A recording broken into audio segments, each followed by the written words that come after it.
Hi everyone. Reporter ചാനലെ നാണമുണ്ടോ? സത്യസന്ധമായി വാർത്ത കൊടുത്തൂടെ എൻ്റെ പൊന്നു മൊട്ട നിനക്ക്? പൊന്നു പ്രേക്ഷകരെ, ഇന്ന് രാവിലെ റിപ്പോർട്ടർ ചാനലിൽ വന്ന നിറികെട്ട വാർത്തക്കുള്ള മറുപടിയാണ് ഞാൻ ഇന്ന് കൊടുക്കാൻ പോകുന്നത്. മൊട്ട പറയുകയാണ്, ഈ പറയുന്ന രാഹുൽ ഈശ്വറിൻ്റെ കയ്യിൽ അതിജീവിതയുടെ നഗ്ന ചിത്രമുണ്ടെന്ന് മൊട്ട പറയുകയാണ്. ഇത് എവിടെ നിന്നാണ് മൊട്ട കിട്ടിയത്? ആരാണ് മൊട്ടയോട് പറഞ്ഞത്? അതിനുള്ള ഉത്തരം മൊട്ട തരണം.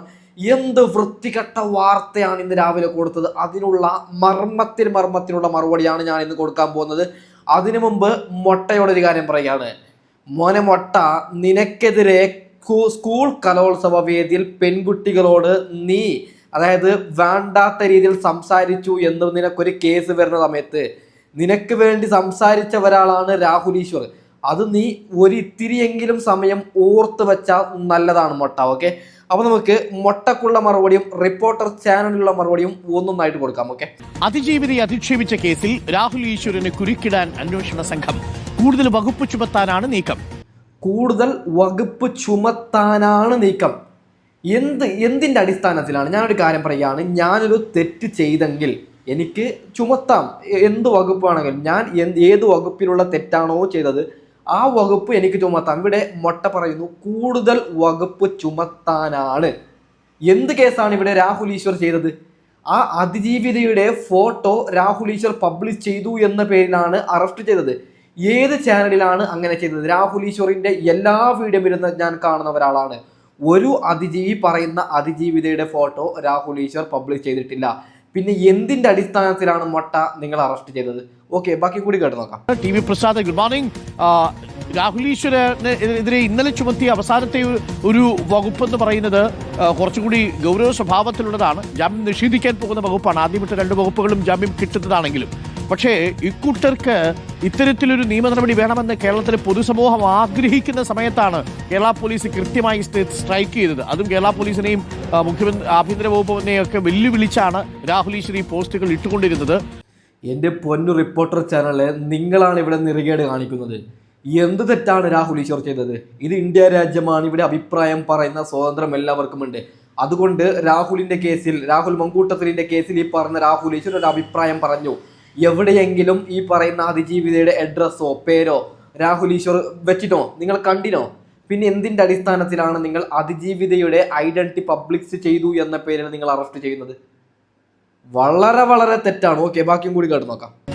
ഉറപ്പായും അരുൺ, കാരണം രാഹുൽ ഈശ്വറിൻ്റെ ഈ രീതിയിലുള്ള ഒരു പെരുമാറ്റം അത് തടയണമെങ്കിൽ കൂടുതൽ വകുപ്പ് ചേർക്കുക എന്നുള്ളത് മാത്രമാണ് പോലീസിൻ്റെ മുമ്പിലുള്ള പോംവഴി. കാരണം ഇന്നലെ പോലീസ് പിടിക്കുന്ന സമയത്ത്, പോലീസ് വീട്ടിലെത്തി കസ്റ്റഡിയിലെടുക്കാൻ വന്ന സമയത്ത് പോലും ആ സമയത്ത് വീഡിയോ എടുത്ത് പിന്നീട് അത് ഷെഡ്യൂൾ ചെയ്ത് പോസ്റ്റ് ചെയ്യുന്നത് പോലും നമ്മൾ കണ്ടതാണ്. അതായത് എന്തോ വലിയ അഭിമാനം ചെയ്തു എന്ന രീതിയിലാണ്, അഭിമാനമുള്ള കാര്യം ചെയ്തു എന്ന രീതിയിലാണ് പോലീസ് ഇന്നലെ കസ്റ്റഡിയിലെടുക്കാൻ വന്നതിനെ പോലും ആ രാഹുൽ ഈശ്വർ കാണുന്നത്. ഏത് ചിത്രമാണ്? ഏത് റിപ്പോർട്ടർ? നിങ്ങൾ അതും കൂടി പറയണം. ഏത് പെൺകുട്ടിയുടെ ഏത് ചിത്രമാണ് രാഹുൽ ഈശ്വർ പബ്ലിഷ് ചെയ്തത്? ആ ചങ്ങായി കരഞ്ഞുകൊണ്ട് പറയുന്നത് കേട്ടില്ലേ? ആ ചങ്ങായിയോട് ഒരു കാര്യം ഞാൻ പറയുകയാണ്. ഇതിപ്പോൾ പറഞ്ഞ ചങ്ങായിയോട്, മോനെ, രാഹുൽ മങ്കൂട്ടത്തിലും ഒരു ജീവിതമുണ്ട്, രാഹുൽ ഈശ്വറിനും ഒരു ജീവിതമുണ്ട്. രാഹുൽ മങ്കൂട്ടത്തിൽ ഒരു സിമെന്റിന്റെ കല്ലല്ല, അദ്ദേഹം ഒരു മനുഷ്യനാണ്. അദ്ദേഹം എന്തും താങ്ങുന്നാണോ നിങ്ങൾ വിചാരിച്ചത്? അദ്ദേഹത്തിനെതിരെ ഒരു പെണ്ണ് പ്രണയം നടിച്ച് ചതിക്കുമ്പോൾ, അതായത് മുമ്പ് മാരേജ് കഴിഞ്ഞതടക്കം കല്യാണം കഴിഞ്ഞതടക്കം മറച്ചു വെച്ച് അദ്ദേഹത്തെ പ്രണയിക്കുമ്പോൾ അതിനുശേഷം പ്രണയിച്ചു ഇങ്ങനെ 3-4 തവണ ശാരീരികമായി ബന്ധപ്പെട്ടതിന് ശേഷം അത് പീഡനമെന്ന് പരാതി കൊടുത്ത പെണ്ണ്. ഒരു പെണ്ണിന് പീഡനമെന്ന് അറിയാൻ 4 തവണ നമ്മൾ പീഡിപ്പിക്കണം. എന്നെക്കൊണ്ട് പറയിപ്പിക്കുന്നതാണിത്. ഇതെന്നെക്കൊണ്ട് പറയിപ്പിക്കുന്നതാണ്. പീഡനമെന്ന് മനസ്സിലായത് 4-5 തവണ ബന്ധപ്പെട്ടതിന് ശേഷമാണോ അത് പീഡനമെന്ന് മനസ്സിലായത്? ഞാൻ ഓക്കെ, അതാണ് ഇവന്റെ വർത്താനം കടിച്ചാണ് ഞാൻ ഇങ്ങനെയൊക്കെ പറയുന്നത്. ഓക്കെ, എനിക്ക് കേസായാൽ ഒരു പുച്ഛവും ഇല്ല, ഒരു മണ്ണാങ്കട്ടയും ഇല്ല. തൂക്കിക്കൊല്ലും. നമുക്ക് എല്ലാവർക്കും ഒരു നാൾ അല്ലെങ്കിൽ ഒരു നാൾ മരിക്കാനുണ്ട്. അപ്പം നാളെ യവന്മാരെന്നെ തൂക്കിക്കൊല്ലുന്നെങ്കിൽ തീർന്നു, അത്ര തന്നെ. ശബ്ദം ഉയർത്തും. എൻ്റെ ചാനൽ യവന്മാർ ബാൻ ചെയ്യുന്നത് വരെ ശബ്ദം ഉയർത്തും. ഓക്കെ, ബാക്കിയും കൂടി കേട്ട് നോക്കാം. ഇന്നലെ KPCC ഡിജിറ്റൽ മീഡിയ സെല്ലിന്റെ ഭാഗമായിട്ടുള്ളവരുടെ ഗ്രൂപ്പുകളിൽ നിന്ന് ഇത്തരം പോസ്റ്റുകൾ ഷെയർ ചെയ്യാനുള്ള ആഹ്വാനം നമ്മൾ കണ്ടു. അതിലും കൂടുതലാണ് ഒരുപക്ഷെ ഈ രാഹുൽ ഈശ്വറിനെ പോലെയുള്ളവർ ചെയ്യുന്നത്. മാത്രവുമല്ല, ഈ ചെയ്യുന്ന കാര്യങ്ങളെല്ലാം വലിയ എന്തോ സംഭവമാണ് എന്ന നിലയിലാണ് ഇപ്പോഴും രാഹുൽ ഈശ്വർ വിശ്വസിച്ച് വയ്ക്കുന്നത്. പൂർണ്ണ പിന്തുണയുമായി രാഹുൽ ഈശ്വറിന്റെ ഭാര്യയുമുണ്ട് എന്നുള്ളതാണ്. എന്തായാലും അരുൺ, കൂടുതൽ വകുപ്പ് ചുമത്താൻ ഉദ്ദേശിക്കുന്നു. നീയാണോ കോടതി? ഇവനോട് ഇത് ഉദ്ദേശിക്കുന്നു അവൻ പറഞ്ഞത്. എന്തിൻ്റെ അടിസ്ഥാനത്തിലാണ് ഇത്? വല്ലാത്ത കഷ്ടമാണ്. ഇത് നമ്മൾ മലയാളികൾക്ക് ഒരു ചൊല്ലുണ്ട്. നമ്മൾ ഒരാൾക്ക് ഒരു ആപത്ത് സംഭവിച്ചാൽ നമ്മളിവിടെ ജാതി മതം ഒന്നും നോക്കാതെ, പാർട്ടി ഒന്നും നോക്കാതെ ഒറ്റക്കെട്ടായി നിൽക്കുന്നത്. ഇവിടെ നമ്മൾ ഒറ്റക്കെട്ടായി നിൽക്കണം, ഇല്ലെങ്കിൽ എല്ലാവർക്കും ഇത് പണിയാവും. ഉറപ്പാണ് ഞാൻ പറയുന്നത്. നമുക്കെതിരെ സർക്കാർ ചെയ്യുന്ന വൃത്തികേടിനെ കുറിച്ച് സംസാരിക്കുന്ന എല്ലാവരെയും പിടിച്ചകത്തിടും. ഇപ്പോൾ നമ്മളെല്ലാവരും ഒറ്റക്കെട്ടായി നിന്ന് കഴിഞ്ഞാൽ ഇത് നമുക്ക് ഇവിടെ നിന്ന് നിർത്താൻ പറ്റും. ഇല്ലെങ്കിൽ ഇപ്പോൾ സർക്കാരിനെതിരെ ആരെന്ത് പറഞ്ഞാലും പിടിച്ചുകൊണ്ട് പോയി കഴിഞ്ഞാൽ നമ്മൾ എന്ത് ചെയ്യും? ഇവിടെ രാഹുൽ മങ്കൂട്ടത്തിൽ നിങ്ങളൊരു കാര്യം മനസ്സിലാക്കണം. ആ വോയിസ് ക്ലിപ്പിൽ രാഹുൽ മങ്കൂട്ടത്തിൽ പറയുന്നുണ്ട് കുഞ്ഞ് വേണം. അതായത് കുടുംബമായിട്ട് ജീവിക്കാനാണ് രാഹുൽ മങ്കൂട്ടത്തിൽ. അവിടെ രാഹുൽ മങ്കൂട്ടത്തിനെ ചതിക്കുകയായിരുന്നു. അത് ആര് എന്ന് പറഞ്ഞാലും വിശ്വസിക്കുന്നില്ല. വളരെ കേരള സമൂഹത്തിന് കാര്യം മനസ്സിലായിട്ടുണ്ട്. 2026 ഇതിന്റെ റിസൾട്ട് കേരള സമൂഹം നമുക്ക് തരും. ഓക്കെ ബാക്കിയും കൂടി കേട്ട് നോക്കാം. രാവിലെ 11 മണിയോടുകൂടി കോടതിയിൽ ഹാജരാക്കും. നിലവിലുള്ളതും ജാമ്യമില്ലാ വകുപ്പുകൾ തന്നെയാണ്. കൂടുതൽ ജാമ്യമില്ലാ വകുപ്പുകൾ എന്തൊക്കെ ചേർക്കാൻ കഴിയും എന്നുള്ളതാണ് പോലീസ് ഇതിൽ പരിശോധിക്കുന്നത്. മാത്രവുമല്ല, രാഹുൽ ഈശ്വർ അംഗങ്ങളായിട്ടുള്ള അല്ലെങ്കിൽ അഡ്മിൻ ആയിട്ടുള്ള മറ്റ് ഗ്രൂപ്പുകളെയും പോലീസ് നിരീക്ഷിച്ചു വരികയാണ്. എന്താണ് റിപ്പോർട്ടർ ഈ പറയുന്ന രാഹുൽ ഈശ്വറിന്? സത്യം പറഞ്ഞു കഴിഞ്ഞാൽ യൂട്യൂബിലൊരു വീഡിയോ ഇടാൻ പോലും സമയമില്ല. അതിൻ്റെ ഇടയിൽ ഇദ്ദേഹം മറ്റേ വാട്സാപ്പ് ഗ്രൂപ്പ് ആക്കിയിട്ട് അതിൽ വരുന്ന വോയിസ് ഒക്കെ നോക്കിയിട്ടിരിക്കുന്നു എന്നാണ് ഇവന്മാർ പറയുന്നത്. എന്താണ്? എനിക്ക് പേഴ്സണലി, ഞാൻ വലിയൊരാളൊന്നുമല്ല, ഒരേ ഒരു ചാനലുള്ള ഒരാളാണ് ഞാൻ. എനിക്ക് പേഴ്സണലി സമയം കിട്ടുന്നില്ല വാട്സാപ്പ് ഗ്രൂപ്പിൽ വരുന്ന മെസ്സേജ് നോക്കാൻ. പിന്നല്ലേ രാഹുൽ ഈശ്വറിന് വിശ്വസിക്കുന്ന പച്ചക്കളവ് പറയണം. ഓക്കെ ബാക്കിയും കൂടി കേട്ട് നോക്കാം. ഓക്കെ, ഒരർത്ഥത്തിൽ പറഞ്ഞാൽ രാഹുൽ മാങ്കൂട്ടത്തിന്റെ പേര് രാഹുൽ ആൺകൂട്ടത്തിൽ എന്നിടണമായിരുന്നു എന്ന് തോന്നുന്നു. ആരൊക്കെയാണ് രാഹുലിന്റെ ആൺകൂട്ടം? ഒന്ന് സന്ദീപ് വാര്യര്, ബെസ്റ്റ് കക്ഷി. ഒന്ന് ഇപ്പോൾ ഇതാ രാഹുൽ ഈശ്വർ, പിന്നെ രഞ്ജിത പുളിക്കൻ, അഡ്വക്കേറ്റ് ദീപ ജോസഫ്. എങ്ങനെയാണ് രാഹുൽ മാങ്കൂട്ടത്തിനെ കൂടുതൽ പ്രതിരോധത്തിലാക്കുന്നത് എന്നതിന് ഗവേഷണം നടത്തിക്കൊണ്ടിരിക്കുന്ന മനുഷ്യരെയാണ് നമ്മളിപ്പോൾ കാണുന്നത്. ഇതോടക്കമാണ് ചില സൈബർ ഗ്രൂപ്പുകളും. എന്താ അല്ലേ അരുൺകുമാർ പറഞ്ഞാൽ നിങ്ങൾ ശ്രദ്ധിച്ച് കേട്ടോ. എങ്ങനെയാണ് രാഹുൽ ഈശ്വറിനെ കൊടുക്കുന്നതെന്ന് ഞങ്ങൾ പഠിച്ചുകൊണ്ടിരിക്കുന്നു എന്ന്. നാണമുണ്ട് അരുൺകുമാറെ? ഒരാളൊരു തെറ്റ് ചെയ്തെങ്കിൽ ഈ നാട്ടിൽ എത്ര പീഡന പ്രതികളുണ്ട് റിയൽ ആയിട്ട് പീഡിപ്പിച്ച അവന്മാരെ നിങ്ങളിപ്പോൾ ഇങ്ങനെ ന്യൂസ് കൊടുക്കണം. എന്തിന് ഇതിനെ മാത്രം ഇങ്ങനെ പൊക്കിക്കൊണ്ടുവരുന്നു? അതും ഒരു രാഹുലിനെ ചതിച്ചതിനെ നിങ്ങൾ എന്തിനിങ്ങനെ പൊക്കിക്കൊണ്ടുവരുന്നു?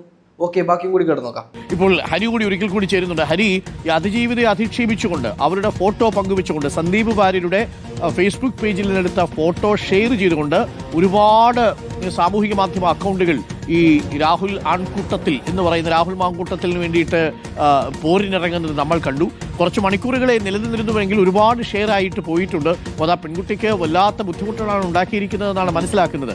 ഒരു കാര്യം പറയുകയാണ്, സന്ദീപ് വാര്യർ ഇട്ട പോസ്റ്റ് ഞാൻ പേഴ്സണലി കണ്ടിട്ടില്ല. എന്താണ് പോസ്റ്റ്? ആ സമയത്ത് തന്നെ ഡിലീറ്റ് ചെയ്തിട്ടുണ്ട്. അതിനുശേഷം ഞാൻ എവിടെയും കണ്ടിട്ടില്ല. അതാണോ അത് ജീവിതമാണോ എനിക്ക് പേഴ്സണലി അറിയില്ല. ആ കാര്യത്തിൽ ഞാൻ സംസാരിക്കുന്നില്ല. അറിയാത്ത കാര്യം നമ്മൾ സംസാരിക്കാൻ പാടില്ല. ഓക്കെ ബാക്കിയും കൂടി കേട്ട് നോക്കാം. എന്തായാലും മെറ്റയ്ക്ക് പോലീസ് കത്തയച്ചിട്ടുണ്ട്. മാത്രമല്ല നഗ്നദൃശ്യങ്ങൾ പോലും ഈ രാഹുൽ മാങ്കൂട്ടത്തിന്റെ കൈവശമുണ്ട് എന്ന് ഈ പെൺകുട്ടി പറഞ്ഞിരിക്കുന്ന സാഹചര്യത്തിലാണോ പോലീസിന്റെ നീക്കം?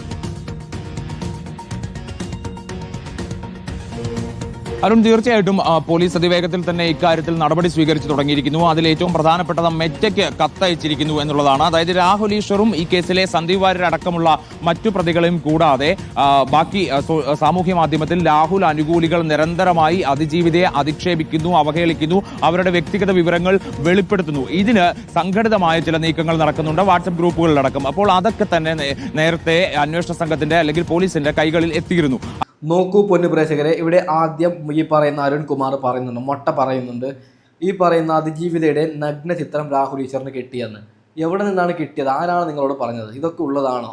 അങ്ങനെ നഗ്ന ചിത്രം കിട്ടുകയാണെങ്കിൽ എന്തിനാണ് കണ്ടവർക്കൊക്കെ നഗ്ന ചിത്രം അയച്ചു കൊടുക്കുന്നത്? ഇത് അല്ല, ഞാൻ എന്നോട് പറയുന്നത് ഇതൊക്കെ ഉണ്ടാക്കുന്നതാണ്. സത്യം പറഞ്ഞാൽ ആ കേസ് കൊടുത്ത് അതിജീവിത അടക്കം നിലവിൽ പെട്ടിട്ടുണ്ടാവും, കേസ് കൊടുത്ത് കുടുങ്ങിയിട്ടുണ്ടാവും. അതായത് പൈസക്ക് വേണ്ടി ചിലപ്പോൾ കേസ് കൊടുത്തായിരിക്കും. പക്ഷെ ഇപ്പോൾ അനുഭവിക്കേണ്ട ഇലക്ഷൻ വരുന്നു. എപ്പോൾ 2026 ആ റിസൾട്ട് എന്ന് വരുന്നു, അല്ല ഇലക്ഷൻ നമ്മൾ വോട്ടിട്ട് എന്ന് പെട്ടിയിൽ നമ്മുടെ വോട്ടാവുന്നു, അന്ന് വരെ ഉണ്ടാവും ഈ പ്രശ്നം. ഇങ്ങനെ ഗർഭവും മറ്റേ വോയിസ് ക്ലിപ്പും ചാറ്റും ഒക്കെ ആയിട്ട് ഇനി എന്തൊക്കെ വരാനുണ്ട്, VD സതീശൻ്റെ വരാനുണ്ട്, എന്തൊക്കെയോ വരാനുണ്ട്. അതൊക്കെ നമ്മൾ കാണണം. ഓക്കെ, വോട്ടിന് വേണ്ടി 4 വോട്ടിന് വേണ്ടി യുവന്മാർക്ക് ഭരണം കിട്ടുമ്പോൾ പാവപ്പെട്ട ജനങ്ങൾക്ക് നല്ലത് ചെയ്തിട്ട് യുവന്മാർ ഒന്നും ചെയ്തിട്ടില്ല. ഇപ്പം എങ്ങനെ വോട്ട് പിടിക്കും? ഗർഭം അങ്ങനെ എന്തെങ്കിലും കൊണ്ടുവന്നിട്ട് വേണം വോട്ട് പിടിക്കാൻ വേണ്ടി. അതിന് വേണ്ടി കളിക്കുന്ന കളിയാണ്. ഓക്കെ ബാക്കിയും കൂടി കേട്ട് നോക്കാം. അതിന്റെ അടിസ്ഥാനത്തിൽ കൂടിയാണ് മെറ്റയ്ക്ക് കത്തയച്ചിരിക്കുന്നത്. അതായത് ഒന്നിലധികം ഇത്തരത്തിൽ പോസ്റ്റുകൾ വരുന്നുണ്ട്, ഇപ്പോഴും വന്നുകൊണ്ടിരിക്കുകയാണ്. അപ്പോൾ അത്തരത്തിൽ പോസ്റ്റുകൾ, കമന്റുകൾ ഒക്കെ തന്നെ നീക്കം ചെയ്യണം എന്നുള്ള ഒരു ആവശ്യമാണ് മെറ്റയ്ക്ക് മുമ്പിൽ പോലീസ് വെച്ചിരിക്കുന്നത്. അത് അടിയന്തരമായി തന്നെ അക്കാര്യം ഉണ്ടാകുമെന്ന് തന്നെയാണ് പ്രതീക്ഷിക്കുന്നത്. കാരണം ഒരു കേസിലെ അതിജീവിത എന്നുള്ള നിലയ്ക്ക് തന്നെ അവരുടെ വ്യക്തിഗത വിവരങ്ങൾ സാമൂഹ്യ മാധ്യമങ്ങളിൽ പങ്കുവെക്കുന്നത് നിയമവിരുദ്ധമാണ്. അതുകൊണ്ട് മെറ്റ ഇക്കാര്യത്തിൽ അടിയന്തരമായി നടപടി സ്വീകരിക്കണം എന്നുള്ളതാണ് പോലീസ് ആവശ്യപ്പെട്ടിരിക്കുന്നത്. അരുൺ, എന്താണ്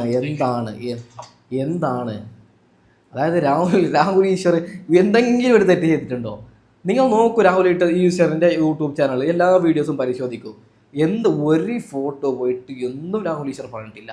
ഇന്ന് പുഷ്പം പോലെ രാഹുൽ ഈശ്വർ ഊരും. ഓക്കെ, അതിനെക്കുറിച്ച് ഞാൻ വീഡിയോ ഇടുന്നുണ്ട്, രാഹുൽ ഈശ്വർ ഊരുന്നതിനെ കുറിച്ചിട്ട്. സത്യം പറഞ്ഞാൽ വളരെ വളരെ മോശമാണ്. നിങ്ങൾ സത്യസന്ധമായി മാധ്യമ പ്രവർത്തനം ചെയ്യണമെന്നാണ് ഞാൻ പേഴ്സണലി മനസ്സിലാക്കുന്നത്.